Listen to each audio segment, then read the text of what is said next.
وہ اقبال آفریدی کے بیٹوں نے تو جا کر جناب وہاں پر اٹلی میں لے لیا اسائلم.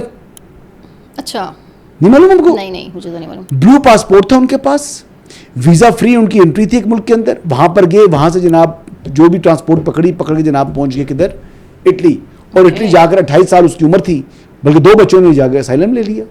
یہ آفریدی ہیں جی, بہت قریب ہیں سہیل آفریدی کے, اقبال آفریدی.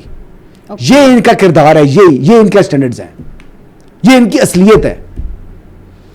چلیں ابھی اس وقت پاکستان میں ایک اور خبر بھی بڑی, میں بتا رہا ہوں نا پاکستان کی خبر ہے, ہاں یہ ان کی اصلیت ہے.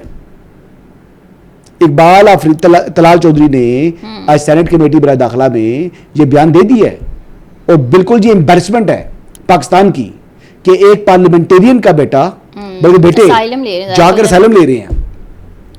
تو والد صاحب کو کہو نا استعفیٰ دیں, آپ بھی جائیں وہاں پر اٹلی جائیں. یہاں پر جو آپ نے دہشت گردوں کے ساتھ اور جو ڈرگ لارڈز کے ساتھ آپ نے کام شروع کیا ہوا ہے, یہ تو کرمنل آدمی ہے اقبال آفریدی بھی, یہ ڈرگز کا دھندا ہے اس کا. اقبال آفریدی اور غنی آفریدی یہ دونوں یہ اس منشیات کی اسمگلنگ کے اندر ملوث ہے, اور پورے پاکستان کے نوجوانوں کی رگوں کے اندر یہ زہر یہ جو ہے نا منشیات والا گھول رہے ہیں.